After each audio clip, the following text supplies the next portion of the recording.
Good evening. Good evening. Good evening. Hi, everyone. Pastor Archie Smith here with First Lady Danny Smith here, pastor of Spread the Word Worship Center right here in Fayetteville, North Carolina. So we're getting ready to launch into a conversation that I think is going to be beneficial to a lot of people that follow us. But before we jump into that kind of conversation, I want everybody that's coming on to kind of drop in the comments where you're watching us from. And if you're coming on, let's like, tag, and share. This is Commit to the Altar or Alter Your Commitment. I'm excited about this conversation because this will be beneficial, sort of in a different way tonight that I think. So those that are coming on, y'all come on, welcome y'all that are coming on. I see people are slowly trickling in.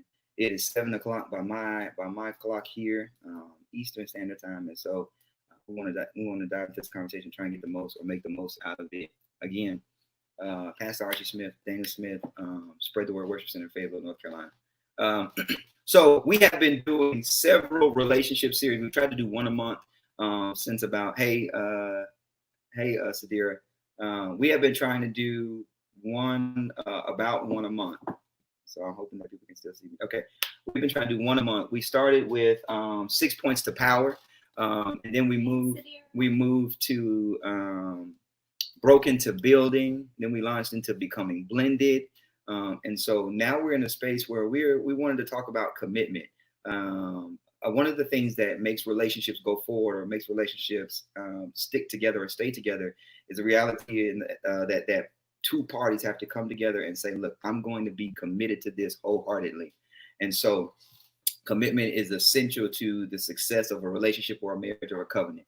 And so but the reality is that commitment is looked at in different perspectives, and we've learned that through our journey in our relationship that men tend to see commitment much differently than women tend to see commitment. And it's important for you all to be on the same page and have a discussion about what commitment means to you all, so that your relationship can continue to flourish. But that being said, everybody's going to have their own kind of view or opinion of commitment. And so it's important to kind of understand what commitment means from the opposite sex perspective. So tonight I'm going to give you access into my mental space, but I'm also going to give you access into some of my friends. Now listen, when I say this, I'm throwing my disclaimer out there tonight. I told them I was going to give this disclaimer with them not on the screen so that they could not rebut it. But these are four. I had to get five on. One of them was not able to be with us as of right now. But I have four gentlemen that are going to come on this screen here in a minute, and they are four of my friends. I mean that with a heart, with my whole heart. They are people that have been with me through the journey. Now, a lot of people see where we are now and what we're doing in ministry, and they think that we probably have always been there. But these four here know the journey that I have been on and where I have been through and what I have done. And so the reality is that they were right there probably doing the same thing. But I thank God for them because they have helped keep me grounded and rooted in my journey. And so I thought it fitting tonight to invite you all into my space and put you. Actually, Dana did. Let me be honest. Dana forced me into this conversation and forced all of them into this conversation. However, we're going to give you access into our mental spaces and how we view commitment. All of these gentlemen are educated young African American men. I'll kind of give you my background or relationship with any of them, and then I'll come on let them kind of talk about who they are. One of my oldest friends, the person I've known the longest, is Anthony Thomas. He graduated from Killeen High School. We went to high school together. He's class of 02. I'm class of 04. That's the longest standing friend that I've known. We still keep in covenant. We still keep in communication. Two of my other friends are my homeboys from college. I met them early on before we even started college, and we have been tight ever since then. Kenneth Sappho and Alonzo McNeil. They are West Point grad class of 09. So they are educated to another level. They all have all three of them now are married and have children. And so they've gone through the journey of dating. They've gone through the journey of understanding how the dynamics of relationship work. And they're growing through that process. My fourth friend that's on is one of my good friends that I met in OBC, one of my Army buddies. He is like a brother to me. He's our children's our godfather. He has built a relationship with our family that's probably unlike several other people, and that being the person of Joseph Perkins. Now, listen, he's a HBCU grad. He's from UAPB. He's class of 09 as well. He's an Army officer. He's gonna have to grow on y'all tonight. But the reality of the matter is this. Listen, all of these gentlemen are rough around the edges. Let me say that. They are unpolished in certain areas. Definitely. God be praised. And the reality is that they help to give me not just a good churchy spiritual perspective, but they also give me a good carnal, human perspective to keep me in balance. And so it's going to be important, I think, an imperative for you to get into the space of them tonight. Listen, they are ratchet. Now, I want to say this. I want to say this out here because this is important to say. They are ratchet. But listen, there is a level of revelation that comes from ratchet things. Y'all got to hear what I'm saying tonight. There is a level of revelation that comes from people who are rough around the edges. And I haven't been as polished as I may look now, but the reality is I've grown through this, and they have too.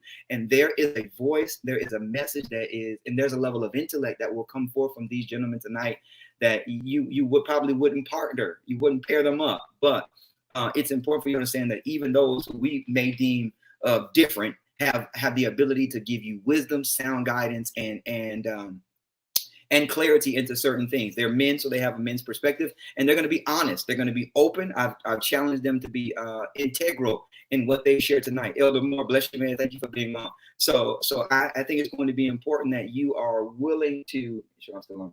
It's going to be important that you open up to what they have to say. The Bible says this, and then I'm going to bring them on the screen. It says that he that hath an ear, let him hear. What he was saying, what Jesus was teaching was there are people that will hear, but they will not listen and they will not receive. It's going to be important for you tonight to hear beyond what you think you're here and internalize the message. They will say a lot of things that will be beneficial. And I'm believing tonight that healing is going to take place. Apostle Fontenot, God bless you, man. And my mama is on. My mama said all my sons are on tonight. Yes, these are all her sons that will be on, with the exclusion of Brandon, who's my Florida Miami Jukin boy, and he's not here. And so, but it's going to be a level of healing that takes place and revelation that takes place tonight. These are young men that I honor and I value. And so as I bring them on, they don't wear fivefold ministry titles. They don't wear churchy titles. They don't wear a lot of spiritual giftings and all of that stuff. They don't walk in all of those things that we as church people think are necessary, but they have a level of wisdom and revelation that's going to be important for you to hear tonight. Prophet Jeremiah, God bless you, man. I honor you. Thank you for being on tonight. Okay, so I'm bringing them in. I'm going to bring them in one at a time, and so you can see who they are. I'm bringing on Anthony Thomas. What's up, man? Everybody? All right? Doing? Good, yeah. Good. I'm bringing on Alonzo McNeil. What's up? Hopefully your camera will pop in here in a minute. I'm bringing on Joe. Joseph Perkins, can you hear me? You good? Good. All right. Joe, you might want to cut some lines so we can see your face. And Kenneth Sappho. These are my brothers. Listen, these are my friends. These are people I honor and that I value. And so I'm going to give them a second just to greet the people. If y'all say hello, I mean, if you want to give us a little bit about who you are, if you'll tell us how long you've been married, if you're married, and if you have kids, how many kids you have, just so we can get some kind of, so we can set some parameters around our rhetoric and our intelligence tonight. Okay, so whoever wants to jump in here first, we'll go around. We'll just kind of introduce ourselves, and then we'll launch into our conversation. Look like you ready. Go ahead, Joe. All right, whatever, man. Joe Perkins, like you said, I don't know all the stuff he was talking about. I'm very polished, as you can see. But I think it'll be a good conversation tonight. Y'all in for a treat. Alonzo McNeil. Been married for 5 years. Have one kid, 1.5-year-old boy, and just looking forward to the talk. Good. Anthony Thomas, like he told you, been knowing him for a little while. Been married for, he knows how long I've been married because he was the best man at my wedding. Ain't gonna go into the years. I ain't gonna talk about all that.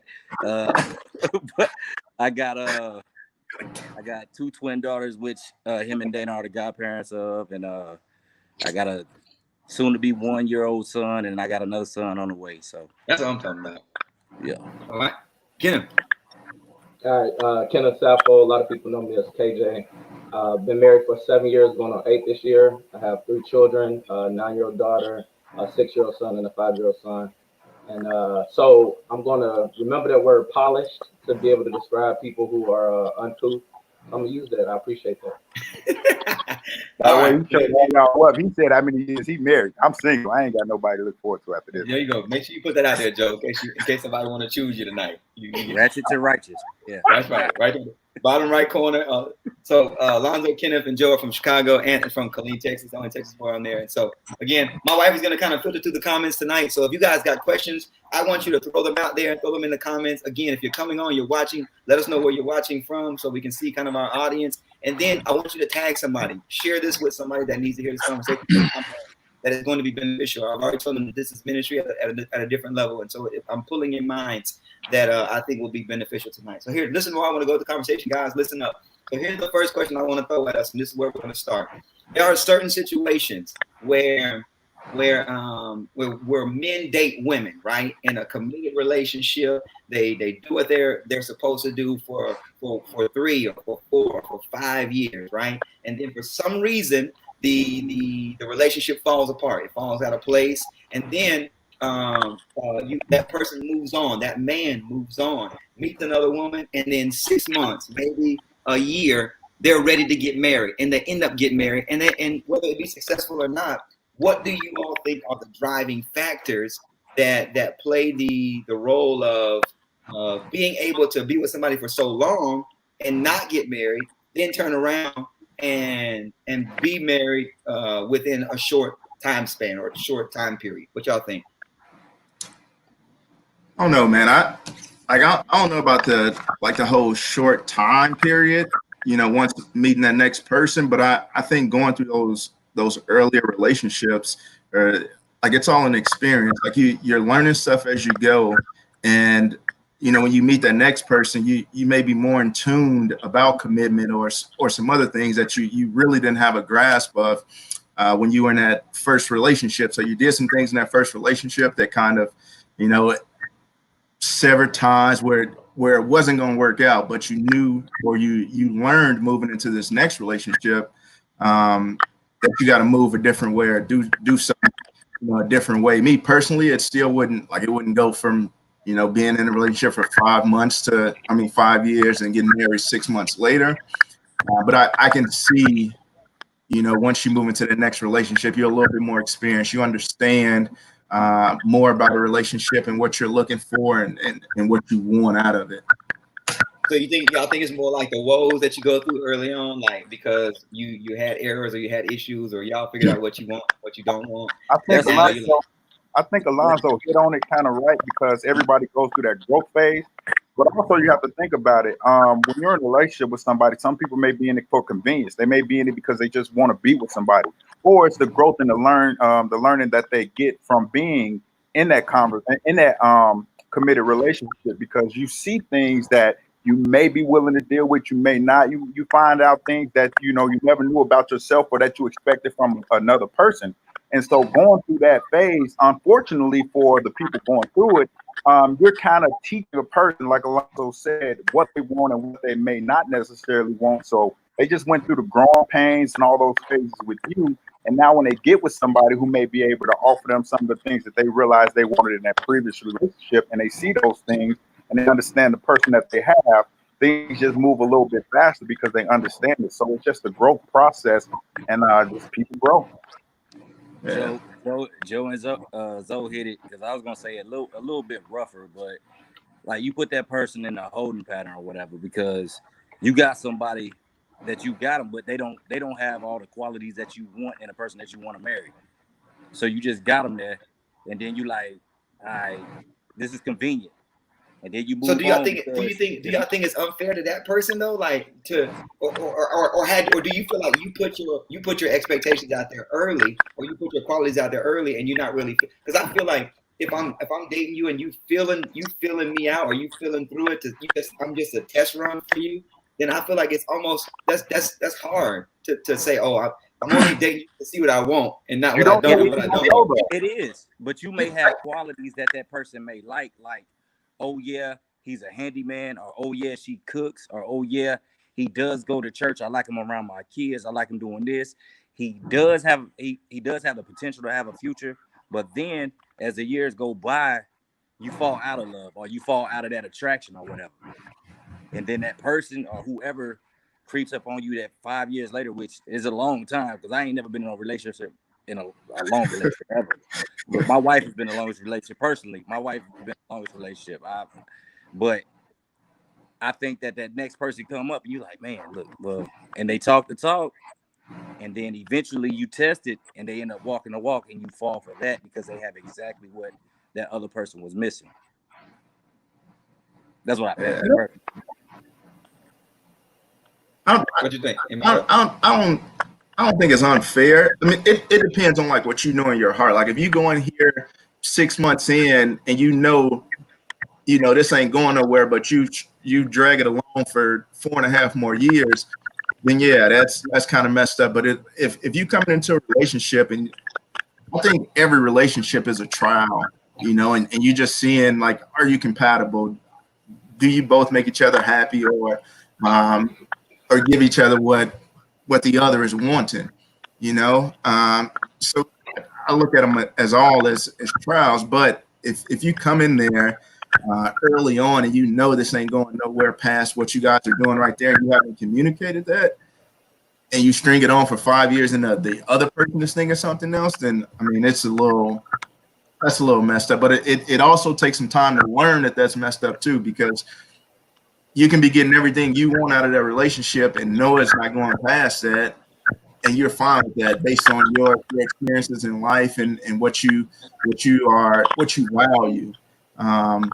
But I think as you get older and learn more, folks are less apt to engage in a relationship in that manner.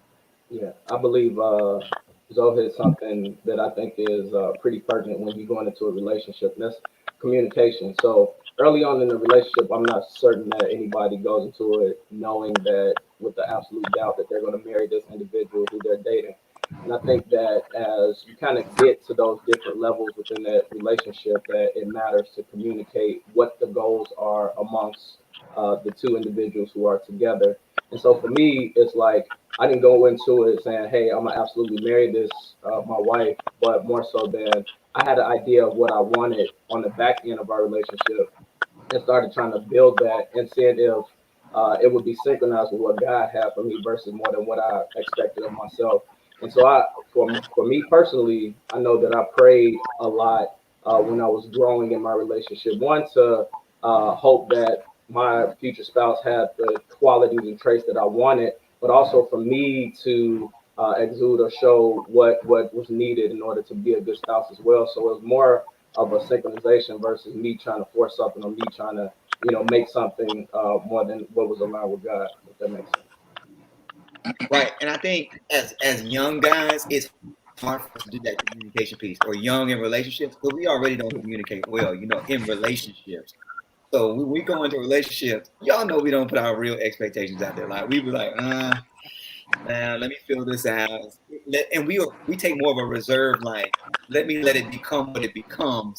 And then after a while, be like, okay, that's not what I want it to become, rather than coming in saying, because a lot of times we don't really know. We don't really know what we want. I didn't know what I wanted when I was 20 or 22. I was like, I know I didn't want that. But then there was other things that, played a bigger part in me, like saying, hey, I want to at least try that. You know what I mean? So I think part of that is a maturity thing too, and being able to communicate those pieces out as well. I agree. And I think sometimes it's hard going into a relationship. Like over 5 years, things change, because one thing that's constant about life is change. Things are going to change. So, we talk about consistency. So the same things a person may have done to get you may not be the same things that they're doing now 5 years later in that relationship. So how has that changed, what is going on between you two? A lot of times people come into relationships and they feel like, I'm going to get with this person because they have this, that, these qualities and all that kind of stuff. But then there's things that they didn't like about you that they try to change you, but they don't understand that they can't change you. It takes you to want to change you. And sometimes that change takes time. And sometimes people don't want to change. So, sometimes you may be in a relationship where you feel you're trying to change somebody and that relationship drags on, but it's partially your fault because you feel like you can change an individual when an individual has to want to change themselves. Got you. Okay, so listen. So let's try this then. So how soon after meeting a woman then, or engaging in a relationship, do you feel like that she's your wife? How long do you think that period of trial and and tribulation or the right timing feels for, okay, I know this person, it's time to get married, or I think I want to be married to this person. So I'm a quick question. I don't think you can put a time period on that. That has something to do with both individuals. Like, where you at in your life? Like, are you at the period where you're seeking a wife? You ready to make that commitment? Is that person there? And depending on the individuals, like it ain't no, like, you can't. There's no time stamp on it, and like I can't even, like, for myself, it wasn't like, I woke up one morning and it was a banner over my head to say, "Up, you want to get married." It's like it kind of like it grows on you, and a bunch of things just happen at different periods in time, and then it's like, you know what, this is what I've been looking for, and this is what I want, and you go that extra step. But I don't think there's a snapshot in time where it happens, or a time period that you can put on it. Yeah, I agree with Zoe. Hey, for me personally, it wasn't no time limit. It was just that I myself put a time limit on her and me, because I was just like, I was like, man, let me go ahead and, because I was listening to other people, listening to older people, listening to people that I respect or whatever, and like, let me go ahead and put some time in between rushing and see if I can deal with this. You know what I'm saying? Because I ain't never been in a long relationship like this. Let me see if I can deal. But in that time period, she proved to me that she could be the woman that can be my wife. You know what I'm saying? She showed me. I ain't gonna say prove. I know a lot of people might take that wrong, but whatever. She showed me that she could be the woman that could be my wife. And No, I got you. You know what I mean? So I was like, yeah, she the one. So not necessarily time on it. I think what the ladies are kind of looking for is like, what are some of the generic characteristics that said, this person has the potential to be my wife? I know it's going to be different for each of you, but what are some of the generic or general characteristics that made you say, this is going to be who I decide to marry? So for me, as I was kind of thinking about the characteristics that I wanted my wife to have, a lot of it kind of went back towards how we kind of balance each other out. Even before we started talking or thinking about kids, it's just, are we able to ebb and flow together? So I feel like if we are both high-strung personalities or type A personalities, or if we're all melodramatic, that it'll kind of be difficult to kind of balance each other out. And I think that matters when we're talking about a relationship, is to for one person to be a dreamer and one person to be a little more realistic about things, so that you can kind of balance out what your goals are together. And so I knew what traits and things that I lacked in, or what things I needed help in. And I hope that my spouse would provide some of those things for me in order to kind of strengthening some of my weak areas. So you look for strength in your weaknesses. Yeah, for the most part, it's really just like, I want her to kind of be strong in some of the things I'm not so strong in, and vice versa, so that together we can grow together and be stronger as a unit. What about you, Joe? I would say, and I agree with all of that. But something else that I considered was like the women in my life that, I looked up to growing up, and how they emulated themselves. And, like everybody on this call, they can relate to, we were all raised, in a certain fashion, and we can really contribute a lot to our mother. And in that fashion, and when I was looking for a wife and looking to who I wanted to spend the rest of my life with, I was looking for some of the, and I know women hate this, but I was looking for some of the same characteristics, that I've seen in my mother, because I know what she's been through. I know what she had to do to get me to where I'm at right now. And, I can call her right now and tell her I got an issue with something that would require her to do whatever, and she would do it, And so, when I'm looking for someone that I want to spend the rest of my life with, look for those. I was looking for those kind of things as well, and not to be one-sided about it, because I mean, the same thing would happen, you know, for me, for my mother, and the same with me and my spouse. And I just think that was one aspect that was always in my head. And like, if you couldn't, like, if I didn't see anything, like any, Mama. you were on a complete opposite side. I don't know, it probably wasn't gonna work. What about you, Ant? Is there one thing that specifically you was looking for? You feel like what Zoe hit, yeah, but Yeah. I didn't want nothing exactly like my mom, of course, but I wanted the characteristics though, for real. But just growing up we grew up, the time frame that we grew up, I had seen a lot of, you know, in the city that we grew up, seen a lot of I wanted a woman that needed me as much as I needed her. Oh, this is a good segue. Did you hear me? Yeah, I said this is a good segue. So let me throw this out here and pause right there.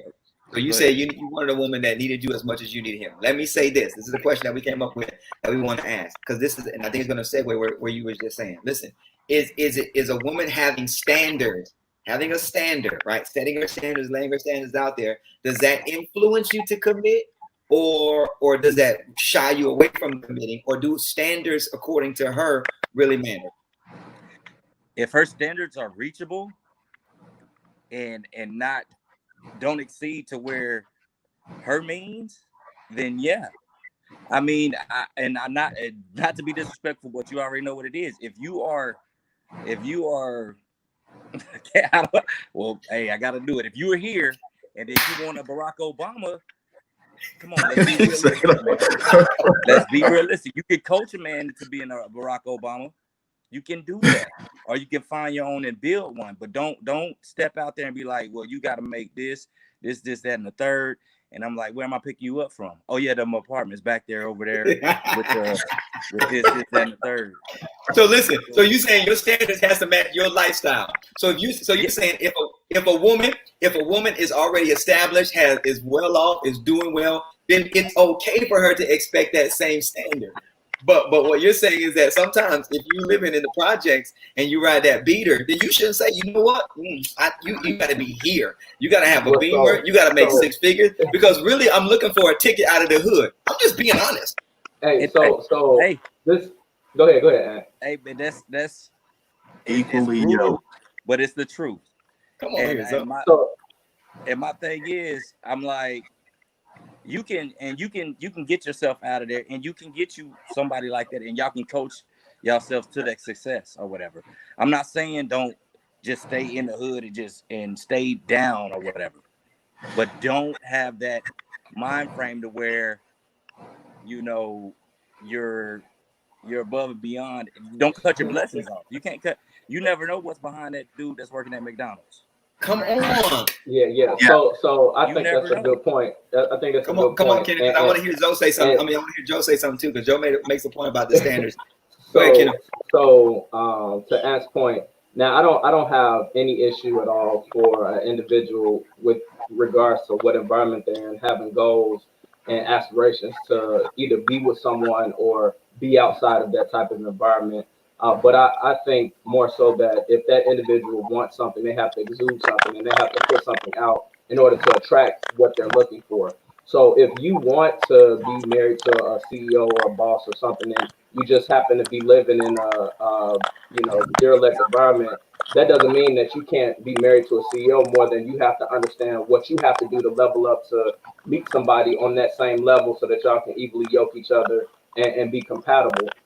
So as far as just standards overall with women, I think that there should be some type of expectation from the baseline from when you start. And then as you're kind of thinking about, hey, I do want to marry this person, then you have a different type of expectation because you're growing together. And so it's something that evolves more than something that's just set and stays the same throughout. I think that's big and critical when you're talking about getting into a relationship and growing in a relationship, is sitting down, making sure that, hey, we both on the same page, and yes, I want you to be great, and in turn, I want my spouse to be great as well.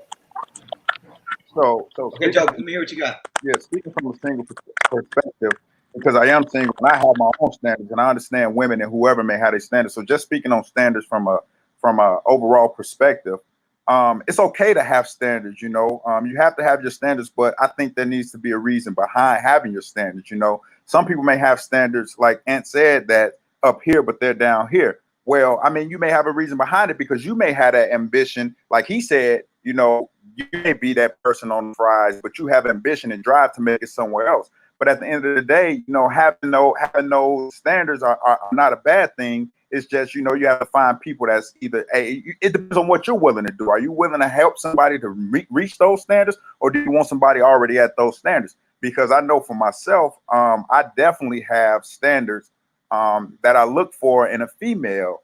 And some of them I'm not willing to waver on just because I know what I've been through, where I'm at and where I'm trying to go. So, you know, some people look at me and be like, oh, well, why does that matter? It matters because once you become into a relationship, I feel like a relationship, in any relationship you have, both should be trying to build one another. Now, if all my effort is put into building you, how am I progressing? What are you doing to help me progress? We should be trying to progress together so that we can, you know, make each other better, and our relationship can be that much better. So having standards is not a bad thing. You just have to understand where you're coming from and what your expectations are and how you can grow to make each other. I just think that's the most important piece of it, because standards is not the problem. The problem is how do you reach those standards? How do you look for somebody to meet them, or do you help somebody develop to that point? What are you looking for? So it's just a lot more that goes into it, because I have standards. I'll just be quite honest with you. I'm from the south side of Chicago, grew up with much of nothing, and I've made it to a point to where I'm comfortable in life. So, you know, when I talk to a female, I don't want a female that I necessarily have to like bring from the project somewhere. You know, I want somebody that's already making moves on their own, that can show me some things that, you know, we can progress together and build each other, versus me just putting all my time and effort into them. And I feel like some women think the same way. So I think that's what it is when it comes to standards. I think that's good, because a lot of people, you know, say standards, they throw standards out there, but sometimes they're not well thought out standards. And the reality is that you know, we come in with assumptions or expectations that are not stated, and they become assumptions. And so now that you're not sustaining that or whatever, that was my level of expectation. This is the way we, you know, kind of went about that. So let me go back to something that Ant said. He said, you know, I want a woman that needs me as much as I need her. So one of our questions was like, does a woman have to be codependent to be marriage material for you? Does that what I mean by that is, does that person if that person is how do you feel if that person is established on their own and feels like they don't necessarily need you for relatively anything, but do we desire that desire in them to need us and to want us to help out with this, or need or want us to establish this in the household and whatnot? Because I feel like sometimes in marriages, when a woman is established and on their own, they can portray, I'm only saying this, the fact that I don't really need you. I don't, you know, it is what it is. You can stay if you want, you can go. I mean, I'm good. Does that make you want to commit, or does that make you want to decommit?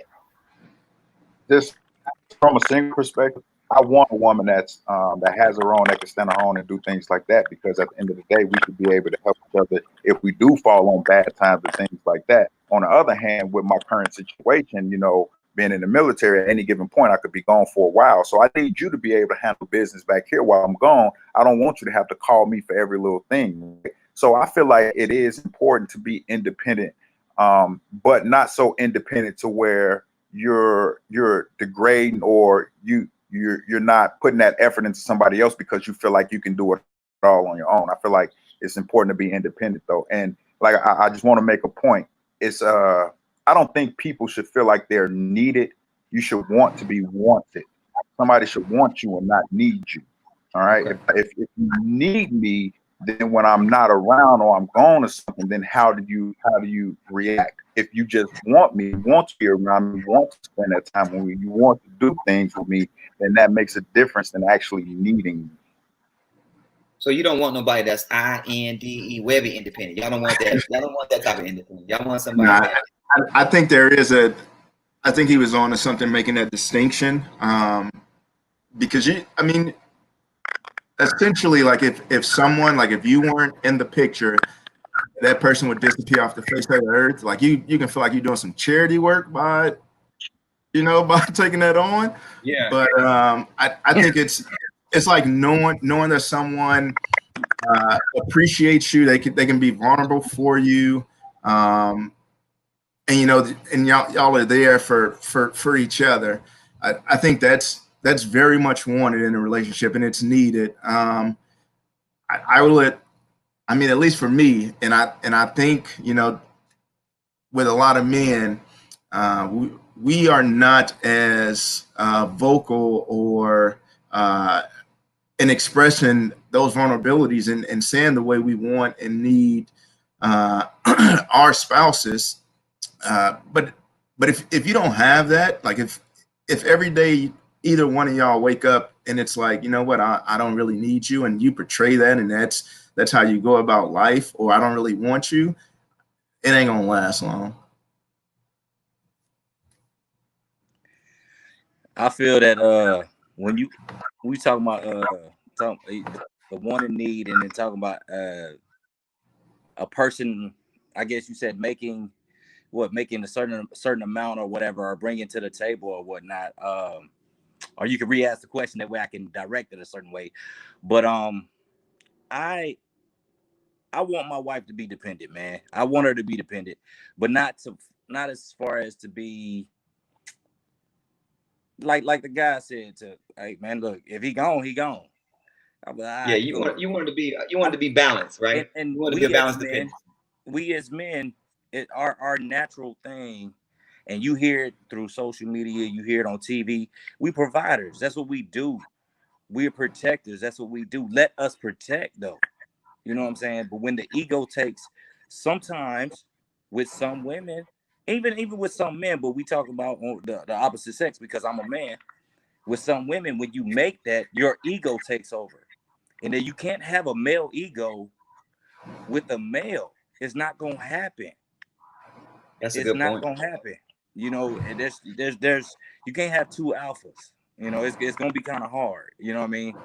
So you gotta find that out. And me personally, ain't no two alphas. It's not going to be like that. Okay. But I think like there needs to be a conscious decision on the female's part, though. I wouldn't have, back in that time, like I wouldn't have wanted to, go down the road with someone who couldn't like make that decision. Like was like, I'm in this and I got to depend on this dude for everything to happen. But if you can stand on your own when I'm not there, but you're making this decision, like, okay, so I'm getting into this commitment. I know, he's going to take care of putting food on the table, all the bills and all that, and everything is good to go. So I ain't got to worry about that. But I'm depending on that to happen, because that's what he expects, and that's what I'm expecting, based on some of the stuff that we've laid out. But like if you can't make, like if she can't make that conscious decision, it ain't for me, or it wasn't for me. So Dana made a good point. She asked a good question. I think I want to hear you guys' kind of your mentality around this. So is submission important? How important is submission to you guys when it comes to women being able to trust? And I ask that because there's a lot of women who get in relationships or marriages, and yes, y'all put it out there like, as men, we're protectors. We like to cover and protect, but it's a lot of men out there that don't protect and cover. And so we find ourselves in a position where we have to be the alpha. We have to go in and be the alpha. And so it's a struggle when we get in relationships where we do have an alpha man. And I know that's extra baggage we're bringing, but sometimes that's the reality of it. And it's a struggle for us to submit. So how important is submission when you're looking for your mate? Yeah, I think you made a very good point. And I believe that history matters to kind of consider when we talk about how we go about relationships now. So to your point, Dana, when in some instances in our past, Black women especially had to be in an alpha type of role just because of the society, and what was placed, the restrictions that are placed on us. As far as the present time and what we are doing, I don't know if it's so much submission more than it's a compromise and understanding of this is who I am within our relationship, this is who you are within our relationship, and we have to be on the same page regardless of what it is. Every single male is not an alpha male, and so maybe that female that's in a relationship is have an alpha type personality, and so you have to see what works for you in your relationship, not in comparison to what's working for other relationships. For me, what I try to do is, yes, I want my spouse to have some type of dependency upon me, but at the same time, I don't want it to be to the point to where she's at a disadvantage, or I'm able to take something from her because she's so reliant upon me. More than I want to know and have faith that in the event that I'm not here, she'll be able to take care of things. But when I am here, we can continue to rock step together, and we in this fight together. Versus I'm the only person that can take care of certain things, and she's the only person that can take care of certain things. For me, that doesn't make us the strongest that we can be as a unit. Hey, let me say this. Go ahead, Joe. Go ahead, Joe. I was going to just say I agree with KJ on that. You know what I'm saying? Like me personally, I'm an alpha male. I'm an alpha male. So when I'm around people, if I meet a female or something like that, there's certain things that I'm going to do that you're just going to have to get used to. You know what I'm saying? I have some tendencies about me where, hey, you know, I'll make decisions, I'll pay, I'll do certain things. You know, there's things that I would just do that you'll have to accept whether you're independent or not. But then as time goes on, you know, it's just that conversation like KJ had, you know, yeah, you can be dependent, but not dependent enough to where when we're in our relationship, you understand my values and what I want to do within a relationship, but independent enough to where you can handle business and take care of whatever needs to be taken care of if I'm not around. So I agree with what KJ said right there. I think Archie, you got a lot of like-minded folks on here, a lot of alpha males, and we're gonna take that head of the household role. And that's how I feel personally for me. But I understand, like, on a, you know, bringing it up a level. Yeah, play devil's advocate. It just needs to be like someone has to be in charge. Not in charge, but, you know, there's that alpha, then there's that person that's submissive for this relationship to work. And that can be a female as long as they understand that, and it can be a male. Because females are out here doing just as much as dudes are these days. But the crazy thing when we flip it on its head like that, when you think about like the females who are in those positions, like the CEOs and that are leading their fields or whatnot, are they looking for someone who's not, you know, a top dog, like and then when they get that person, that dude who wants to be the alpha, like, can they take a step back? Because they've been in charge their life and doing everything they want to do. It's like that. Talking to some folks, like, I know that's a big issue. You know, when you get to these women who are very successful, who can actually do things on their own, they struggle when because they have all these standards. And you get a person who's the same caliber as them, and then they're fighting over who's really, like, who's the alpha and who's being submissive. And so I think this is a good point here. I know I see Miss Stephanie's making a point in her saying that there's Adam and that women should be looking for Adam role. I think one of the perspectives that we have to understand too, and mainly because this is a ministry platform, is that I think at the foundation of your relationship should be God. So if we look at the biblical model. If we just look at the biblical model and the way that God designed covenant, the Bible tells us that the man should be the leader or the ruler of his household. And that's important to understand because there is a certain way that God designed man. There are certain pressures that Kenneth and Joe and Zoe and Ant are designed to handle that woman was not designed to handle. Now, as time has progressed and roles have morphed, I believe one of the tactics of the enemy is to destroy the household and to reshape it and to make it look like it could be two women and look like it could be two men. But there is still a foundational model that says, husbands, love your wives. Wives, submit to your husbands. The important piece of that, though, is the Bible says that they ought to submit, first of all, to each other. And a lot of times we miss that point. It says, submit yourselves one to another.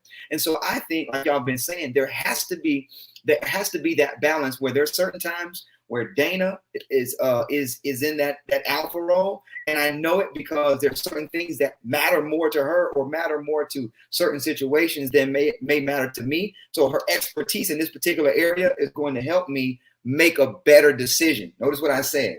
I'm submitting to her wisdom, but I'm still making the decision. And because she's submitted as a wife and understands the role that I play. And so I think that's where people, go left or they go right, is that they get outside of this biblical model where you all, most of y'all have Christian parents. You've been raised. Yeah, your parents are Christian. Y'all been raised in church. You've been to church. You know God. And so you guys understand that dynamic. But I think sometimes when you don't have that foundation or you don't have that baseline, then you allow your household to be different ways. And so there's been seasons where I think, a lot of the influence have come from her, but I've been a decision maker. And it's hard for women to submit when they can't trust what they're submitting to and where they're going. So it's important. And y'all have seen that over your lives, where as we've developed over the past, 5 or 10 years, that we've become more focused on what's important in life. And the more that we focus on what's important in life, the more our significant others or our wives or our children can trust the fact that I know Aunt can make a great decision. I trust KJ's decision. I trust Alonzo's decision making, and I'm submitting to that because I know where he's leading us to, what his mentality is. And I know that if I need to say something, he'll listen to my opinion and then include that in the solid decision making that he's going to put forth. You know what I mean? And so, yeah, Archie, I just want to, on top of that, I think that's very critical, is that in order for a spouse to be submissive, they first have to be able to trust. And it's on the male to make sure that they have an environment where they allow that spouse to be trusting, right? Don't be submissive to me in a car and, let me drive the car off the edge of the road and you submissive so you don't want to say anything. And so I think it matters to, as me to exude that, hey, I have the confidence that it takes, I have the knowledge that it takes and the wisdom. And as the spouse is able to observe that, then they make the conscious decision to be submissive or to be supportive or to compromise so that they can make sure that the decisions that are made are good for both, versus just being submissive solely because I'm the man and she's the woman. And even though I'm making bad decisions, you're the woman, so be submissive. I don't think that's the right answer either. Nah, you can't be no dirtbag demanding somebody be submissive to you. I agree, Kenneth, and I wrote about one of that in one of my chapters of my book. I know most of y'all have read that piece. How I was like, sometimes trust is discounted by us as guys because, one, we don't see trust in the same kind of manner as women see trust. And so a lot of times we as guys, not just saying y'all, but we as gentlemen, we'd be like, we'll break trust, but then we'll be like, no, you should just give it back. You forgave me, right? Let's get that trust back.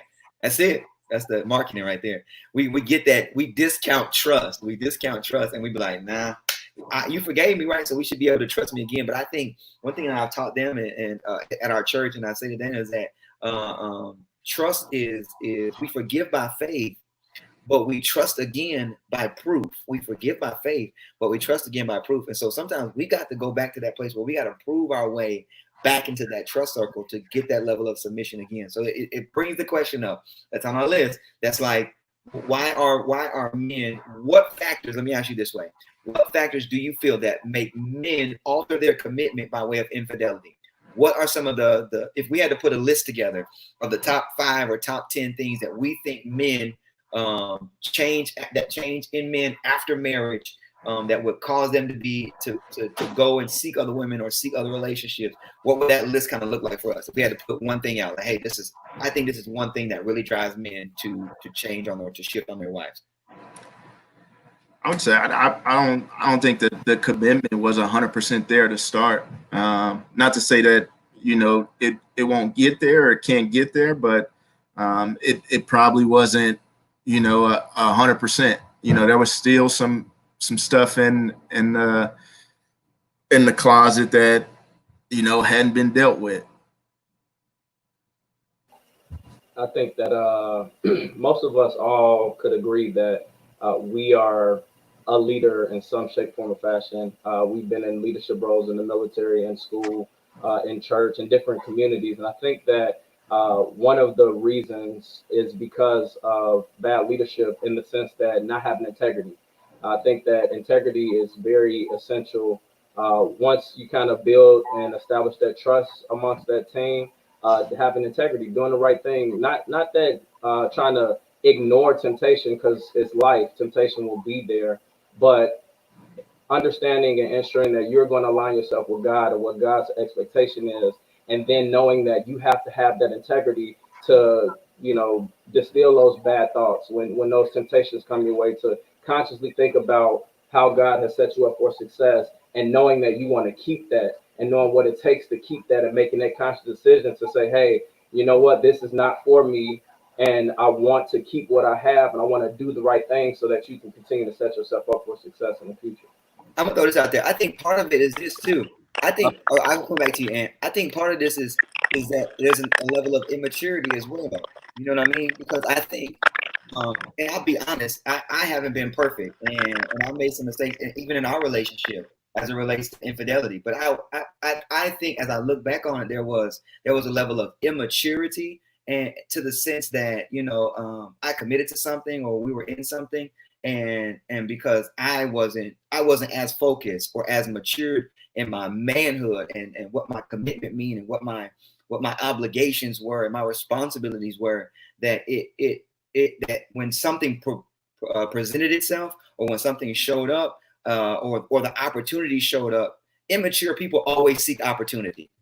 Immature people always become opportunists. Hear what I'm saying? So if I'm not as mature, I'm always seeking around to say, you know, how can I get to the next door? Or how can I come up on this? How can I come up on that? Because I'm not secure, maybe, so to speak, in who I am and what I have. And so I think there's a level of immaturity that plays a part in this. And when something's presented that may be attractive, or may be feasible, or may be easy, but I think the temptation sometimes, because of our immaturity, will cause us to delve out, or to drive out, or to try this, or to try that. What you think?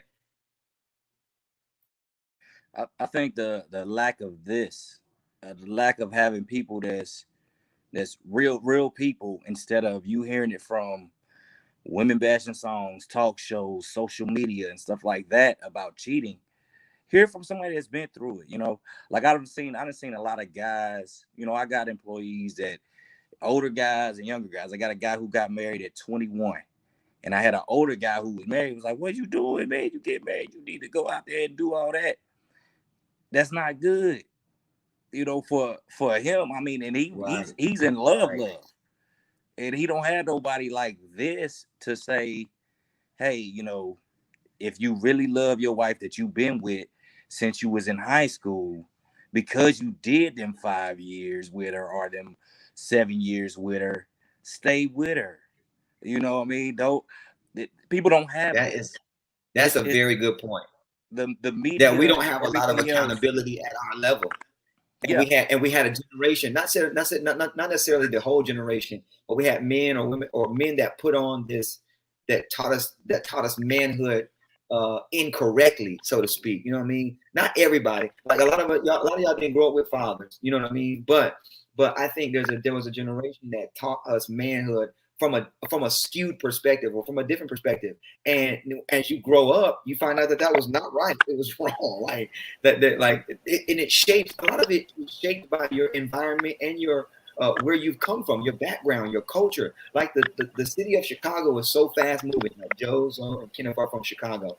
The city of Chicago is so fast moving that you've probably seen pimps and prostitutes on the streets on a daily basis, where you saw women degraded, or you saw women not respected, and that was the level of normalcy that you saw. So when you grow up in that environment, it becomes normal, and when you see it another way, it's abnormal to you. When you see marriages that have been together 20 years, 25 years, you're like, man, that is abnormal.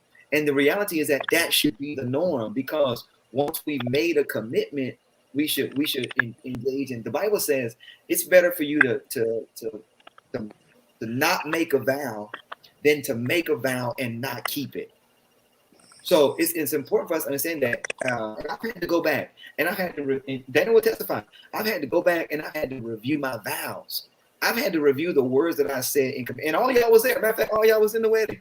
I had to go back and review my commitment and what I said to her at the time I said it to her. And when I went back and read it, I sat there in discouragement, disbelief, almost in tears at the fact that I made this commitment and I let my wife down. I didn't hold true to what I had said. And I agree, and that the level of accountability, you know, we're all in different places. At one point we was all together. But that level of accountability, I think, is important. Brothers are bred for the time of adversity. That's what the Bible says.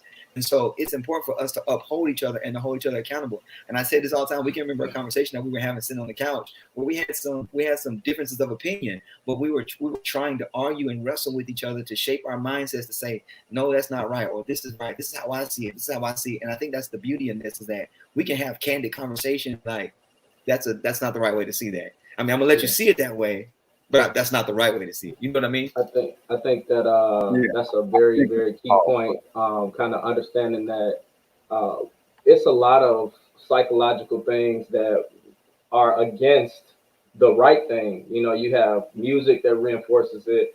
You have different ads that reinforces it, different products that reinforces what the negative thing is to do.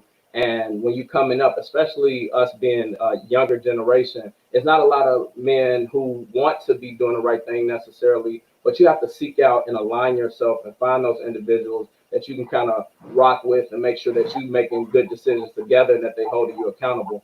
And I think that having examples of what right looks like is also to our benefit. And that shouldn't be an excuse as to why you're doing the wrong thing, but knowing that if you are trying to align yourself with God, that you'll be able to find those like-minded individuals, your friends, and y'all trying to do the right thing. You're trying to keep a tight ship. I know that you guys that are on this call, we all expect success for each other. And so we're always going to be expecting each other to be doing the right thing, because if you're not, then you're the weakest link. And we're going to want to help you get to where you need to be. But we also have to know and trust that you're doing the right thing and having that integrity to do the right thing anyway. Just a caveat, I think consistency is the key. I think what we tend to do is we tend to work hard for something, but then once we get it, we feel like we don't have to work hard anymore. But that's not the way things work with relationships, anything. So, you know, a person will work hard to get somebody, but then once they have them and something's not going right, they feel like it's something on the outside or something else that's easier to get. So although we put that work in initially, now this thing over here, it just looks that much more appealing to me because there's problems over here. But at the same time, I could come get this over here. Nobody has to know, you know, so nobody, I mean, you just have to have that consistency. And the same thing, like KJ said, if I don't talk to you guys for 3 or 4 years, you know, how can I be consistent in your life to help shape your mind to, you know, make better decisions or whatever? That's why this group is like, it's easy for us to flow on things because we all communicate with each other on a regular basis. You know, so I feel like consistency is the key. Consistency with whatever you do, whether it's work, whether it's home, whether it's with your religion or whatever. You cannot grow if you're not consistent. So consistency is the key. You have to be consistent with whatever you put in your time and effort towards in order for you to grow and progress. All right, hey, come on. This is alter your commitment, commit to the altar, alter your commitment. I got a couple more questions I want to throw here to y'all, and I'm gonna let y'all get off of here, man. If you're just coming in, like, tag, share. We're sharing about the power of commitment from a male perspective. So I want to kind of throw this out here, and I want y'all to kind of see what y'all think about this. And I know this doesn't apply to y'all, but it applies to me, and y'all have been around my life. So does a ready-made family, when I say ready-made, I mean does a significant other with children already, you walking into that family, do you think that makes men commit or decommit? Does that make that person a potential mate, or does that make that person X'd off of the list? And for me, let me share for me, because y'all know that how me and Dana met. And what was and kind of how things would progress with me and her. The reality is that, and y'all can be honest, at one point in my life, I said I didn't want to marry a woman with kids. I didn't have kids, and I felt like I was like, no, I don't want to marry somebody that has kids. because I felt like, I don't know why I felt like that. Maybe that was immaturity. I was just like, no, I don't have kids, and I told my mama, and I'll be honest, just because I got somebody pregnant, if I did, I was not going to marry them if I did not love them. So I'm just being real. I'll be honest with you. Look at Joe's face. I'm being 100%. So there was because the way I believe marriage should be, or the way I believe commitment is that I'm going to commit from my heart and not from my loins. You hear what I'm saying? So if I'm going to make this desire to go ahead and launch into it, it doesn't matter that, you know, how other people see it or how other people feel. This is what I'm making. What I'm saying is that shifted in my life when I met Dana. Honestly, I had, you know, talked to people with kids or dated people with kids, went out with people with kids, but it was far from like, nah, I'm not getting married. But when I met Dana, did I know you had kids? I think I did. You know what I'm saying? But when we first met, but after I got to know you, yeah. But then when we really got to spend time and rock hard, we were deployed, and there were no, the kids weren't there. And so I think that one of the things that it allowed us to do was to learn each other and spend a lot of time together. And then when they came back, I was so committed to you that I was automatically committed to the kids. I was eager to get to know them and figure out, you know, how I could be the best person that I could be for their lives. And so I think sometimes with that preference of not wanting to marry somebody with kids, I think sometimes you talk yourself out, or you preference yourself out of a potential mate that could be a blessing in your life. And so I altered that. I changed my conversations around that. And I know a lot of y'all were like, man, you're gonna take on the responsibility of being a parent. And I didn't know how to be a parent at that point. You know, I was just being me. And I think it challenged me to be better as a young man, but it challenged me to commit even harder, so to speak, because of the relationship that I think sometimes were connected to my life. So what do y'all think? Do y'all think that pushes me into a war relationship, or you think that automatically cuts the woman off the list? I think you got to look at where the male that is in his life, man. Like when we were growing up and we were young, like that was an automatic no, you know. And I can look back now and I understand, like we thought we were grown and we were doing it because everybody had their car, their job, their house, and doing what they were doing. But we were real immature, especially when it came to like real life stuff. I think the more you mature and understand the way life works, that starts to become a non-issue, especially as you get older. And as you were talking, you know, I was thinking about some things like my mom, when she got married and, you know, she had already had 3 kids or whatnot. And he was, for the majority of my life, that was probably the only, for an extended period of time, father figure that I had. And I really appreciate him for what he did, you know. And you never know when you're going to connect with someone, or you're going to be placed in a situation to, you know, complete a family or combine 2 families and make something work out. But as a 21-year-old, like, you don't understand that. You're focused on what they say and what's being preached to you, how things should happen. Go find you a nice girl, you know, y'all get good jobs and have kids and get married. But, you know, this is life. Different things happen, and it doesn't always happen that way. And so kids aren't discriminate. I mean, now I'm married now, so I'm not worried about that. But I understand in my head that when I'm talking to folks and giving advice, like, a kid is not an automatic discriminator. Once you get involved and you start figuring out more things, you can make the decision on your own. But don't let that be what, you know, stops you from even engaging in this interaction and figuring out if this is where you need to be or not. So I think it takes a lot of, you know, maturing and understanding about life to make that decision and make it in a conscious, like with a conscious mind, and have reasoning behind it. Because beforehand, you know, we would say that and there was no basis behind it. Yeah, we just no logic, just like, nah. Hey, I don't want to deal with I'll be quite upfront and candid about this because, like I said, I'm the single person on the group, and the longest relationship, the relationship that I thought was gonna go, you know, the furthest that I thought was gonna lead the marriage. Hey, why y'all laughing, man? Because y'all all know, was with somebody who had a child, and I I didn't discriminate because she had a child and stuff like that. We were very compatible. You know, things happen, and we kind of grew apart. We were both young and made some dumb decisions and things like that. But at the same time, coming from that coming from that relationship, it just taught me something. It kind of taught me that, because I did develop a relationship and a bond with the young man, that the child that she had. I had a pretty strong bond with him, and I always felt like things would be a certain way regardless of if me and her worked out. I always said that I'll be around, I'll always be there, and things like that, but it didn't come out that way. So it kind of does make you a little bit more hesitant, not necessarily to say talk to a woman with the child or things like that, but to fully commit yourself, or fully, go all out for that person, because that child is involved. And at any given point, if it doesn't work out and you start, developing a certain bond or something with that child is not yours, and that child can be taken from you immediately. And that may hurt more than the relationship ending. It may hurt more that the child is removed from your life, somebody that you really had a bond with, or you felt like you wanted to be there for. That may hurt more than the actual relationship ending. So it does. It is a good question, but it does make you, even if you don't discriminate against women with children, it does make you tread a little bit more lightly, because you don't want to be put in a situation like that.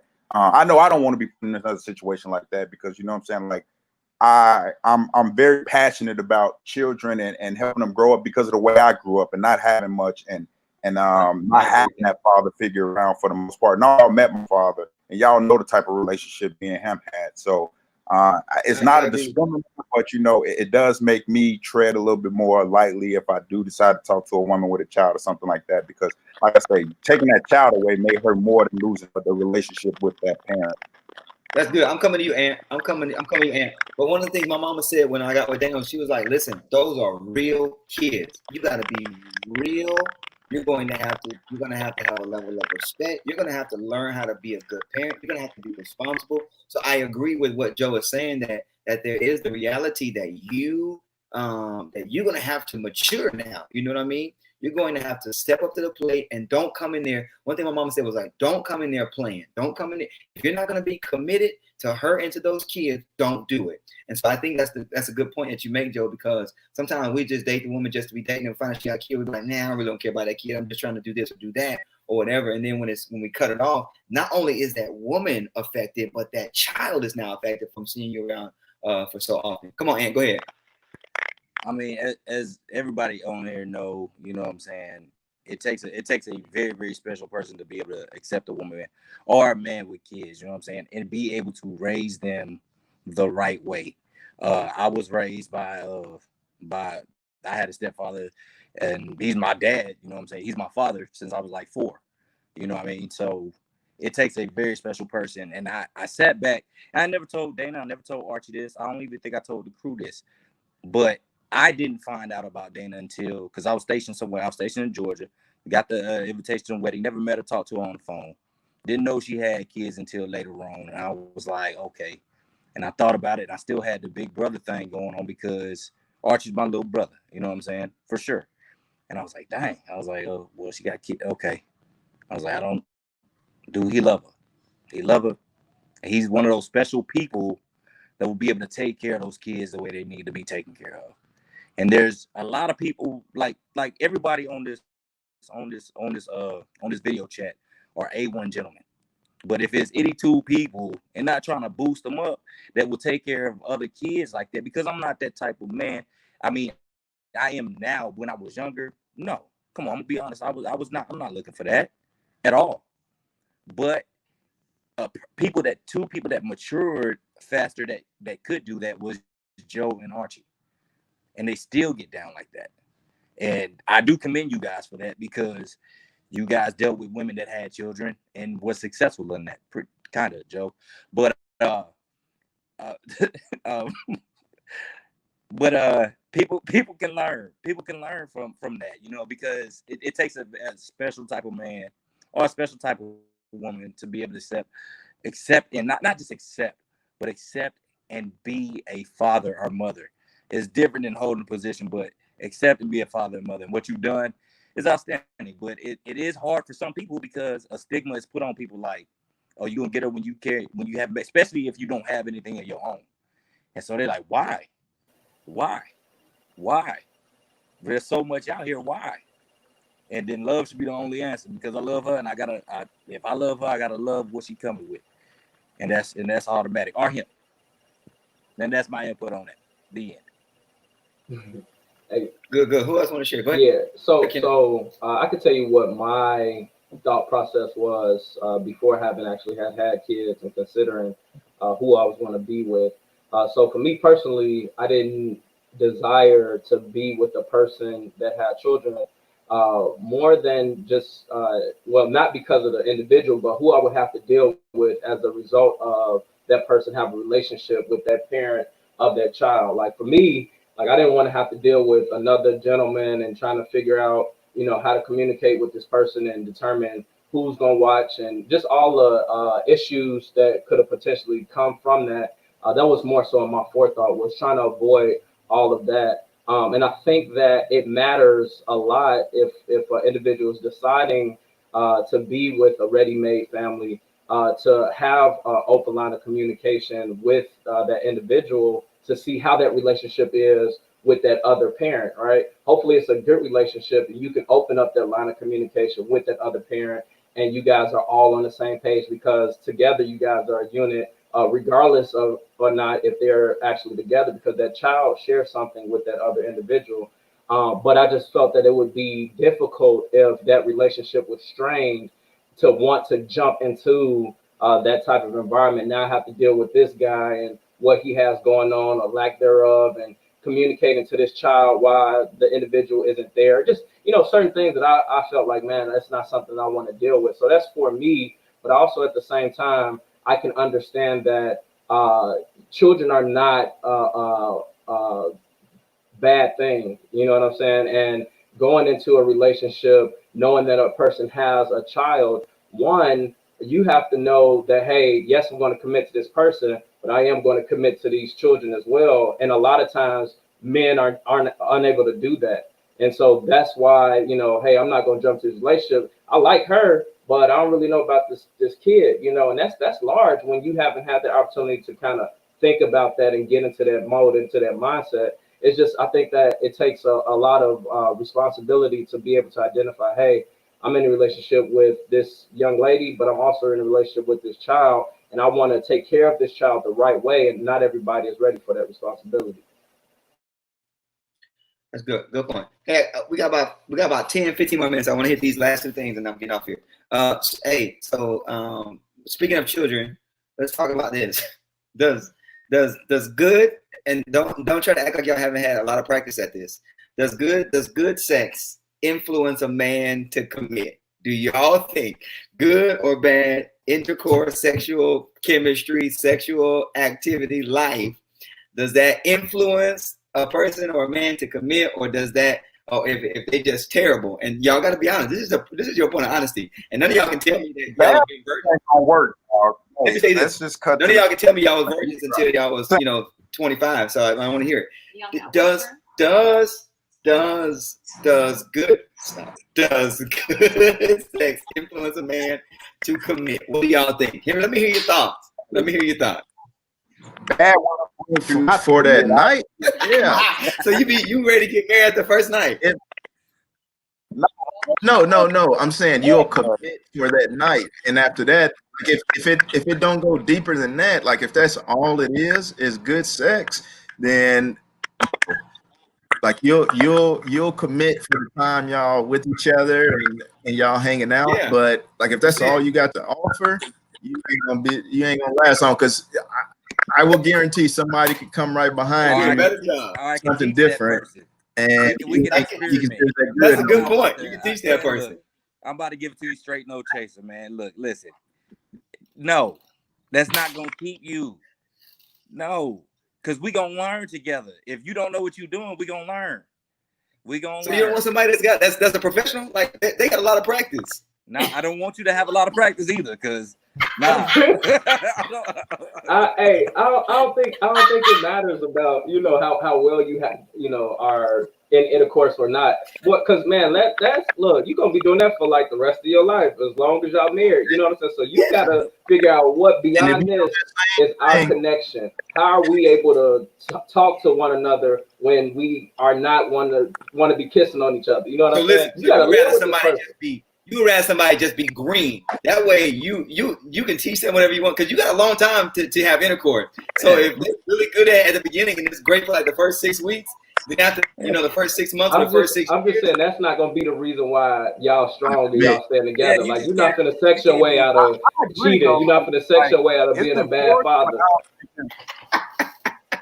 You can't be happy when you just happy when you naked. That's a good point. It's not gonna work. It's more to it, but at the same time, like man, there's more to it. But at the same time, like you don't want you don't want nobody that's just like not even there. Like you might as well be in there watching porn or something, right? You know, you might as well take care of yourself or something. You don't want that. You don't want somebody that's like a brick wall, like just gonna lay there. You're like, that ain't gonna do nothing for you, no matter how much you try and teach. If that person ain't doing nothing, I think that's a good point to add, though, because there are a lot of relationships. There are a lot of relationships that people, their only sticking point or the only reason they're still together is because they have a good sex life or a good bedroom life, and to me that almost seems like bondage. If that's the only thing I'm bound to this relationship, because I just feel like, if that's the only thing you guys got going, it's very shallow. First of all, right? It's very, very, very shallow. It's not no deep roots or nothing. And I don't know, to your point, how much pressure that can sustain. Because in marriage, you're gonna go through ebbs and flows and woes and ups and downs. You know what I mean? And even in relationships, you're gonna go through ebbs and flows and ups and downs. So I don't think it just can be but does it influence you? Does it make you think? Does it make you say, you know what? I might want to commit to this. Archie, listen. Some women had a question: why do men watch porn? When they that's probably why they watching some porn. Probably why they're watching a lot of it. Because they garbage. So let me say this, and then we're going to shift to our last little topic. How important is the sexual activity in your relationship in your commitment? Because y'all said this. But y'all said this before though. What you won't do, somebody else will do for you, right? Yes, it stems to your commitment, it stems to your maturity, it stems to a lot of things. But I don't think you can brush over it and say, nah, I'm just gonna commit to you regardless of if it's okay or if it's not. You know what I mean? Because there's level of intimacy, and sexual intimacy is one of them. We talked about it in some of our relationship counseling sessions, is that you have to have that sexual intimacy as well. But again, it can't be all be all. But I think that sometimes people don't put enough importance on it. On the flip side. I think those two different things though. Like when we talk about sexual intimacy and then somebody having good sex. Okay. Very good point. That's a distinction. I agree. I mean, it is because like a long time ago we could have forever, and it wasn't really intimate to me. Like I probably didn't know your last name or nothing like that. So it wasn't that type of, it wasn't like, it didn't have a deeper meaning to it, and now, like, I think when you talk about sexual intimacy, that's going more to my sister, like you're committed, and there's different. Wait a minute, Zoe, you said something. You said, and ladies, y'all need to hear this now, because after we have sex with a man, and I'm being honest, we out here looking y'all up. We know your last name. We know your birth date. We know where you live. So sex don't mean nothing unless y'all saying it's about to mean something, and because y'all don't even know our last name. We out here creating fake Facebook pages. We adding y'all friends. We adding your mama, your daddy. But we got your whole family on there. But listen, this is what I tried to explain to her. I'm gonna let you talk here. This is what I tried to explain to her at one point when we got to me. I was saying that there is something about us. Man, I know this is Kenneth, your brother on here talking about Zoe didn't know last name. Mitchell, you didn't know last names either. There is something about us as a man that can almost detach emotional connection from sexual activity. I don't know why. I'm like, listen, there was really no connection. It was a matter of I went out, I wanted to do this, I did that, I chose to do this. I was able to almost compartmentalize my emotions from this experience. And one of the things that I had to learn from my wife and from pastoring women and now fathering women, you know, Kenneth and that have girl children, that they're going to connect themselves to sexual intimacy or sexual intercourse. So, you know, so to them, that's important. That means something. When y'all do it, that means we together. And that's not how we think. Absolutely not how we think. You understand? Boomerang, they don't think like that either. I disagree. Some women think like that. I'll say it's 50-50 because some women, there's some women just put it on. They be emotionally attached, but then some had the mindset of us, like when Cash Money Records was taking over for 99,000. So, and that's the truth. But I think the intimacy thing is established and personal. The intimacy thing is established at the beginning. You know, you let your significant other know that how you like it and how you get down. So they're like, oh well, I know he. All right, well, it's gonna be a long, however many years we live. Go ahead, Kenneth. Well, so I mean, I just think that sex is like it's not just a 15-minute conversation when you're talking about connecting and stuff like that. And I think it matters to talk about how we learn about what sex is. Everybody learn about what sex is and the purpose of sex differently than the other person. But if you kind of really diving deep and thinking about it, sex is more than just that physical touch. And to understand what that opens up as far as like kind of interconnecting spirits and things like that. And if you can have an understanding of that with the person that you're with, then you'll know how to go beyond just that physical touch for many years. Like if sex is just that physical touch, you're not gonna have no longevity in it. But when you're young and you learn about, you know, sex on a TV show or a music video, that's all you can go off of. Then you're around other people who have no idea of what's going on. Y'all the same age, y'all listen to 99 and 2000 together. But as you continue to evolve, that's when you understand what this actual connection is and what it actually is doing. Listen, because when that song go on and everybody on the middle of the floor, those are the ones that's trying to get chose. That's communication. Hey, that's only right. That's correct, right? You got look close now. That's the ones that's out there. They ready. I'm just being real. So that's it. So here's my last one I want to explain to him. We're gonna get off here. That is a non-verbal communication tactic. So let me talk about this. How important, or not how important, because we know it's important. How can a spouse communicate with you as a man? How can your spouse communicate with you as your significant other without feeling like they're nagging you? How can they feel like on this one without feeling like they nagging you? I was waiting on this one. The tone, man. I see it not just with I love my wife to death, but not just with my wife. I just think I see it with other people. I just be like, wow. I think it's the tone. I think the guys, men, our minds are all over the place, ladies. Y'all know this. We are here, there, a fly can buzz, and we like, all right, cool. That's just us. So if we don't hear you, and I say, and personally, my wife would say something, and I'd be like, huh? And I heard it, but I just say, huh, just to get a repeat, so I can be like, all right, cool. Confirmation, good. And then they're like, all right, you know, why did you do that? I'm like, just repeat what you said so I can. You need that time to formulate your answer. All right, I want to make sure I got it right. All right, cool. And then, I mean, I just think it's the tone, because me personally, if I feel like you nagging or you got an attitude with me, I shut down. I ain't doing it. I ain't doing it. But if you come at me like, hey, look, blah blah blah blah blah blah. Okay, cool, I got you. That's good. That's good. So tone matters. Tone is a big thing that matters. Yes, I'm not your child. Don't be like, hey, you need to, and blah blah blah. I'm like, hey man, look, go sit down. Good. That's it.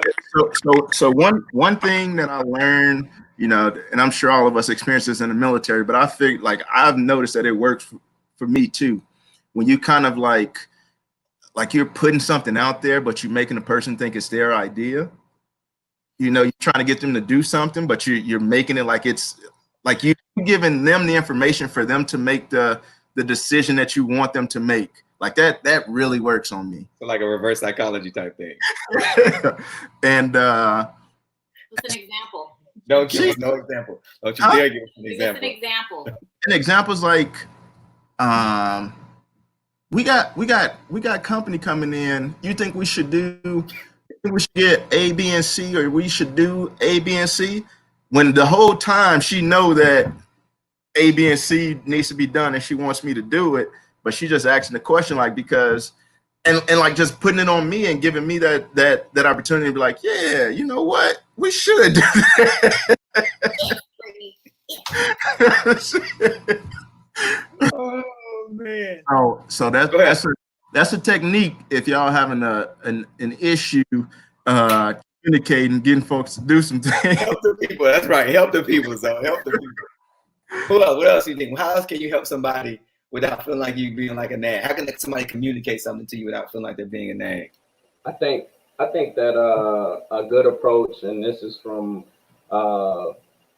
multiple strong bonds events that we've attended, but kind of understanding what you want that individual to do and doing it yourself as well. And so, for example, if my wife had a expectation that I was going to wash the dishes, right? And I don't wash the dishes either as soon as she would like me to, or to the standard at which she would like me to, more than just, you know, being upset that I'm not washing the dishes the right way, but had a conversation about, hey, this is what I mean when I say wash the dishes. Like, you got to make sure that extra breadcrumb is wiped off, or make sure the water hot, you know, just something that helps me understand, okay, this is the level of which she's looking for, because what she's communicating, what I think I'm doing is two different things.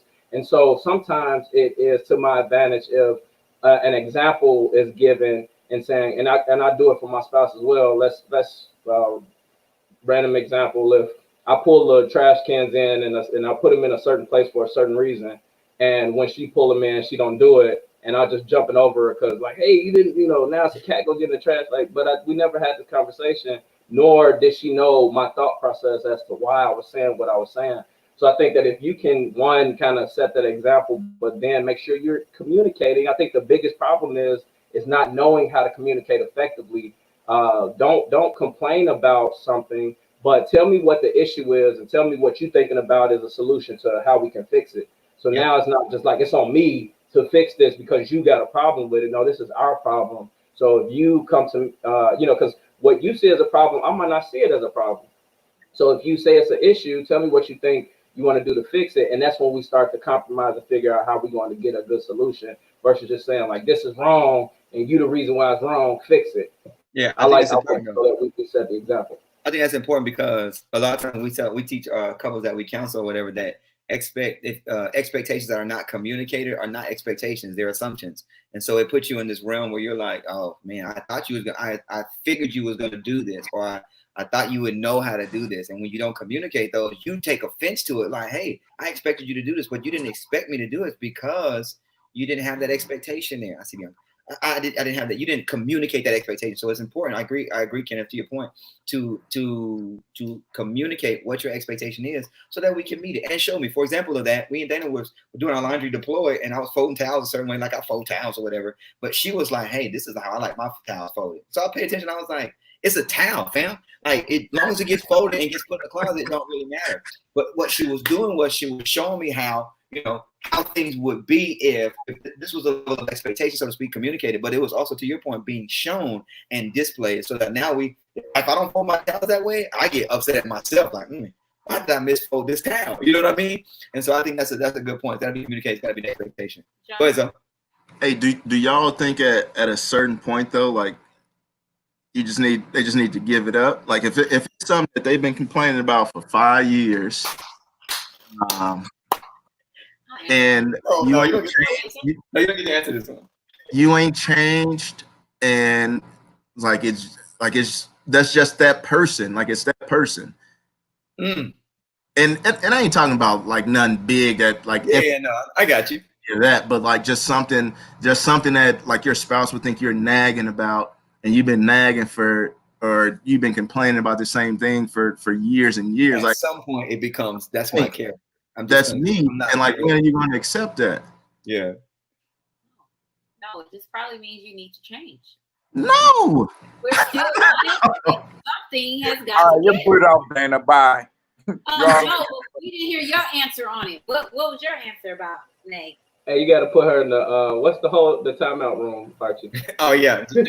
I can't take myself out of the camera. I guess I can let y'all talk. Bro, for the last 8 years, I yelled at for leaving clothes on the side of the bed. You should change that. I agree. Look at it. It ain't hurting nobody. And then it is. It's hurting. It's hurting her. I may need to get out of there quick. You got to throw the clothes on and get out, man. I need my clothes. Listen. So wait. So you leave them? I got a couple questions on here. I want to take them, but Zoe, you leave them because you coming back to get them, right? Yeah. So, you know what I'm saying? It's still usage. It ain't ready to be put up. They need to go in the dirty clothes, but they can't be like where the rest of the clean clothes are at. Exactly. Why is that so hard? They're in limbo. That makes sense. Exactly. How Joe feel about nagging? Joe, how you feel about nagging? I ain't got to deal with it. Praise the Lord. Nobody nagging him. So here, so listen. There's a couple questions that's been dropped on the list. We're gonna try and answer those, and we're gonna let y'all go. I know it's been on here for a little while. Hey, listen. So one of my pastor female sisters is on, man. Pastor Bianca Richardson. She asked the question there. She said, "Listen, do you guys?" Because one of the comments was, "I give my husband a honey-do list, no repeats." So do you guys like honey-do lists? For those who have them, Joe, you don't have no honey-do list. You do what you want, unfortunately. But for those who get lists and get forced to do certain things a certain way, how y'all feel about those? I rather that. I don't know. I rather that than you have all these ideas in your head, and you know when you come home, you're like, "Well, you was here and you ain't do that." I mean, you could have gave me a hint, a text message or something. you wanted done. Now, I for one, and I don't know, maybe because we're all, military minded and stuff, like a honey-do list is like A1 for me, because it's like, if I don't do nothing else, if I do these 97 things, I'm going to be good. You know what I'm saying? So like, it's almost like the answer. It's like, look, if I wake up and I don't do nothing but this, then I should go to bed and be cool. You know what I'm saying? And so I really look forward to a honey-do list, because it's like, if it ain't on that list and I don't catch it, you know what I'm saying? Like, you can't be all the way upset. You can't feel some type of way. But like, if I know I got 5 things, I only hit 4, and I communicate, yo, I got through these, I could have hit the last one, I'm cool with it. But like, don't have, no understanding, and you didn't talk to me about it, but you got this expectation and I didn't do it, and now you upset because I didn't do it some type of way, or I didn't do it, to the time that you thought I should have got it completed. You know what I'm saying? But it don't work like that, right? Like when the list is complete, you like, yeah, I'm done. I'm good now. So you want us to answer the question? They come in and they find something else what we hope, or you want us to like be real about it? Because the honey-do list don't matter, because that's if we be real. It's always there. You can do everything on it, and it's just don't matter. Listen, you can do all that on the list and then be like, you know what? Why are you breathing so hard? Wait a second. Can you breathe so hard? Because I did this list. I just finished this list. That's why I'm breathing hard. All right. So there was another question. Okay. If you have a question you want to ask, let me give 3 or 4 minutes to that. If you have a question you didn't put in the chat, throw it in the chat. We'll try and answer it. I think I hope that this has been beneficial to a lot of people that have been watching. I appreciate y'all being on and being candid and being open, being honest. I think again, to one point that was really hit on, that if I had to repeat, I would pick to repeat, was that we don't do enough of this. You know what I mean? We don't do enough of this communication piece with ourselves and with our young men. One thing people don't know that are on right now is that we have a group chat. We are all in the group chat. So, we communicate with each other all the time. No, you're not in the group chat. You just take my phone, and because I'm transparent, you go through it, and you're not supposed to be in a group chat. See, she's not supposed to be in a group chat. But we have a group chat and we communicate with each other. And so that kind of keeps us accountable too. It lets us know where we are in life, what's going on. We also, crack a lot of jokes and have a lot of, to me, that's a space that I kind of sometimes decompress in the fact that, I'm busy or trying to do ministry and trying to do it at a good level. And so I use you guys and I fall back on you guys because some people want to be your friend and they really only want to be your friend because of where you're going or what you got going on. But I know that, some of the people that I've been in my life, they're there because they've been there and they know my ups and my downs and my ebbs and my flows. And so that's kind of a space that I use to, one, keep me accountable. Because there's sometimes y'all see me texting the group like, man, I just want to go and do this. Y'all be like, no, you can't do that. And this, it might have been years ago, but y'all was like, you can't do that. Where you are now, you've got to continue to push forward. You've got to continue to do this and do that. And so we do keep each other accountable. And I think that's an important piece that we overlook sometimes is that we have to keep, we have to keep each other accountable. And then just keep our young men and our women or our girl children and our boy children accountable too as they grow up. And so we've all been there for each other to help each other. And so I think that's another piece that's very integral and important. But that was a good point. Our group ain't even get passed in. You know what I'm saying?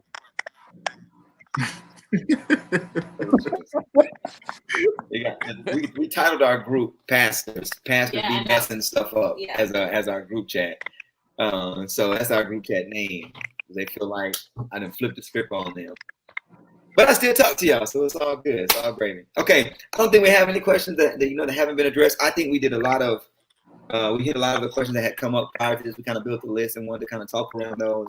I think the reason that we had each other on was because our free flowing would flow better. Again, just having that piece of communication. That's right. Kenneth is advertising for me in the bottom left screen on your TV. He is advertising for my book. Let me pull my copy out, Kenneth. Principles for the Purpose Man. Listen, if you don't have this book, that's right. Principles for the Purpose Man. Get you a copy of it. Amazon.com. It's worth to me. It's worth the $13 you invest in your life. So that's out there for you. Go get it. My friends have it. They all have signed copies. Have they read it? I don't know. Most of them have. I read it. Yeah, that's the first book I read as an adult. Like for real. No, I'm lying. that meant something. So if you haven't got it, go get it. Let me share kind of where everybody is at in life because I think it's important to know, man. These are Army officers. A lot of them are everybody on the screen you see right now is an Army veteran. Let me say that everybody is an Army veteran. Anthony Thomas was a senior enlisted NCO. Did his time in the military. Did almost 20 years and got out, retired out. Alonzo Kenneth and Joe, are in a place where they're no, take that back. Kenneth is now completed his army time as an officer. He fulfilled his contract, and he's still serving the nation in another way. He's the one who's over all the people that put y'all stuff together and then put it in a box to send it to Amazon to put at your door. All of the people, all the packages y'all been ordering in quarantine. And Kenneth has been the person overseeing all of those people and getting those packages to you all the time. At this wrong. They got corona.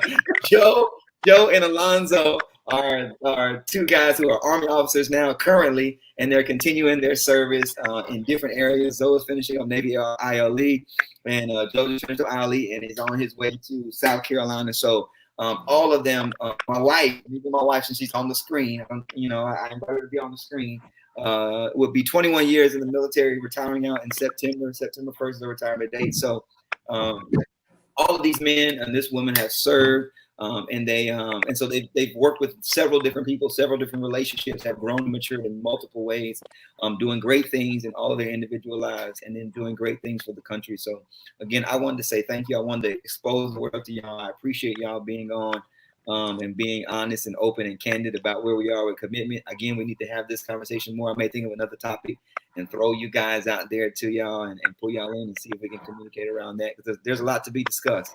And so I think next month our focus is going to be on the women. So if we're going to pull some women in, I want y'all to jump in the comments. I want y'all to be a part, because I'm gonna sit in this chair and I'm gonna give my 2 cents. And so thank y'all, man. I appreciate y'all. Y'all know y'all my brothers. I appreciate y'all being on. So we're gonna close this out, and then we're gonna and then I'll chat with you guys after we get off of here. So I'm gonna take you guys out, but I don't go nowhere. Hey, again, I appreciate everybody that's been on tonight. Again, this was Commit to the Altar, Alter Your Commitment. One of the things we wanted to discuss was commitment from our perspective. I thank God for you guys supporting our platform and pushing our platform. Yes, Listen, tag, like, share this with somebody that needs to hear this tonight. Again, next month we're going to focus on our relationship series on the women. We'll let them decide what topic they're going to talk about, but we're going to bring them on the screen and dialogue with them. And so I think that's going to be beneficial. It's going to be a blessing to you. Continue to support. You can like, you can tag, you can share, you can like and follow us at Spread the Word NC on Facebook, Spread the Word NC on YouTube, Spread the Word NC on Instagram. Okay, so that's again, and if you're in the area, you don't have a church home, come see us. Spread the Word Worship Center, 1943 Pamela Lee Drive, right in the city of Fayetteville, North Carolina. I'm Pastor Archie Smith. Again, I thank y'all for being on. This is my wife, First Lady Dana Smith, and we appreciate y'all doing what you do. All right, so we love you guys. Y'all have a good one. Be blessed. Have a great night.